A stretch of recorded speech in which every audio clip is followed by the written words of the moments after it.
Hello friends, welcome to my channel. Friends, अगर अब तक आपने मेरे चैनल को सब्सक्राइब नहीं किया तो प्लीज़ मेरे चैनल को सब्सक्राइब करें और मेरी वीडियो पे लाइक और शेयर ज़रूर करें।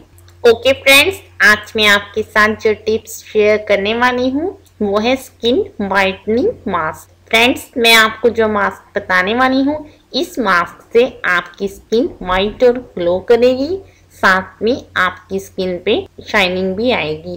ओके फ्रेंड्स, इस मास्क को बनाने के लिए आपको चाहिए हाफ लेमन जूस और second ingredient egg white. Okay friends, आपने 1 एग लेकर इसका वाइट पार्ट अलग कर लेना है। फिर आपने इस वाइट पार्ट में हाफ लेमन जूस ऐड करना है। इन दोनों इंग्रेडिएंट्स को आपने अच्छे से मिक्स कर लेना है।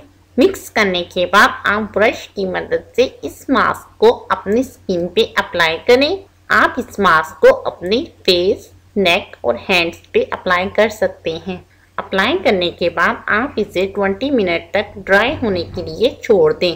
20 मिनट के बाद आप कोल्ड वाटर से अपनी स्किन को वॉश कर लें। फ्रेंड्स, आपने इस रेमेडी को डेली यूज़ करना है। ये बहुत ही इफ़ेक्टिव रेमेडी है। इस रेमेडी के डेली यूज से आपकी स्किन वाइट और ग्लो होगी, साथ में आपकी स्किन पे शाइनिंग भी आएगी। ओके फ्रेंड्स, अगर आपने कुछ मुझसे पूछना हो तो आप मुझसे कमेंट्स में पूछ सकते हैं। ओके फ्रेंड्स, अगर आपको मेरी ये वीडियो पसंद आई हो तो प्लीज़ लाइक और शेयर करें और मेरे चैनल को सब्सक्राइब करना मत भूलिएगा। ओके फ्रेंड्स, अल्लाह हाफिज़।